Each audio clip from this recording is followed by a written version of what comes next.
இப்போ பார்வதியும் கமருதனும் ரொம்ப நேரமாக உட்காந்து பேசிகிட்டு இருக்காங்க. முதல்ல பார்வதி வந்து பயங்கரமாக அழுதுட்டு இருந்தாங்க. என்ன ஆக போகுது, வீட்டிலேருந்து நெக்ஸ்ட் வீக் வருவாங்க, வீட்டில் தெரிஞ்சால் என்ன ஆகும் அப்படின்னு சொல்லி மார்னிங்கே ரொம்ப வருத்தப்பட்டிருப்பாங்க. ரொம்ப நாங்கள் ஆர்த்தடாக்ஸ் ஃபேமிலி அப்படின்னு சொல்லி அமித் கிட்ட வருத்தப்பட்டிருப்பாங்க. அப்போ அமித் சொல்வார், நீ அப்படி என்ன தப்பு பண்ணிட்ட அப்படின்னோடனே, இல்லை எந்த தப்பும் பண்ணலை அப்படின்னு சொல்லி பாரு சொல்லியிருப்பாங்க.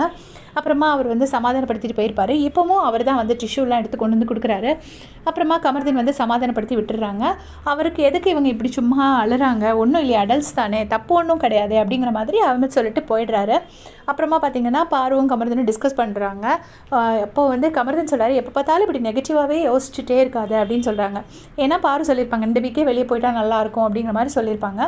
அதுக்கு வந்துட்டு இவர் இப்படி சொன்ன உடனே பாரு சொல்கிறாங்க, ஏன்னா அப்படி நெகட்டிவ்ங்கிற மாதிரி பிராண்ட் பண்ணாத, அந்த மாதிரி கஷ்டம் இருந்துச்சுன்னா யாராக இருந்தாலும் அப்படி தான் திங்க் பண்ணுவாங்க அப்படின்னு சொல்கிறாங்க.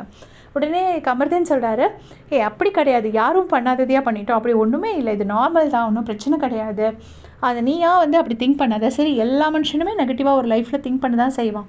அவனுக்கு எப்போ நெகட்டிவ் வருதோ அப்போ நெகட்டிவாக திங்க் பண்ண தான் செய்வான்.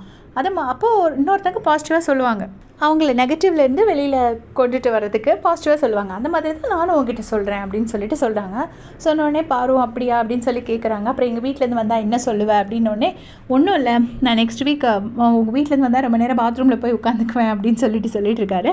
அதுக்கப்புறமா திருப்பி சொல்கிறாரு, ஒன்றும் இல்லை, சும்மா பேசிக்கிட்டு இருந்தோம் அப்படின்னு சொல்லிட்டு, அப்புறமா கம்பைன் ஸ்டடீஸ் பண்ணிட்டு இருந்தோம் அப்படி சொல்ல வேண்டியதா அப்படின்னு சொல்லிட்டு பயங்கரமாக சிரிக்கிறாங்க. அப்புறம் கண்ணத்தெல்லாம் பிடிச்சி கிள்ளி சமாதானம்லாம் படுத்துறாரு.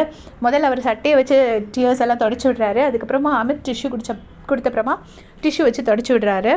உடனே பாரு சொல்கிறாங்க, இந்த ஆரம்பத்துலேயே இந்த ட்ரையாங்கிள் லவ் கண்டென்ட் இதுலாம் நான் வராமலே இருந்திருக்கலாம், எனக்கு உன் மேலே ஒரு ஃபீலிங்ஸ் இருந்ததுனால ஆயிடுச்சு, நீ எவ்வளவோ என்னை ஹர்ட் பண்ணியிருக்க, நீ ஆரம்பத்துலேருந்தே தெளிவாக தான் இருந்திருக்க, நான் தான் தேவையில்லாமல் இதில் ரொம்ப இன்வால்வ் பண்ணிக்கிட்டேன், இப்போ ஏன்டா இதெல்லாம் பண்ணோம் அப்படின்னு யோசிக்கிறேன், என்னால் ஒன்றும் பண்ணவும் முடியல அப்படிங்கிற மாதிரி சொல்கிறாங்க. அப்போ கமருதீன் கேட்குறாரு, இப்போ என்ன நீ வெளியே போகணுன்னு சொல்லணுமா நான் அப்படின்னு சொல்லிட்டு கேட்குறாங்க. உடனே இல்லை அப்படி சொல்லலடா அப்படிங்கிறாங்க.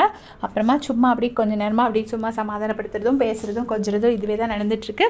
இதே மாதிரி அப்படியே தெரிஞ்சுக்க சேனல் சப்ஸ்கிரைப் பண்ணிக்கோங்க. தேங்க்ஸ் ஃபார் வாட்சிங்.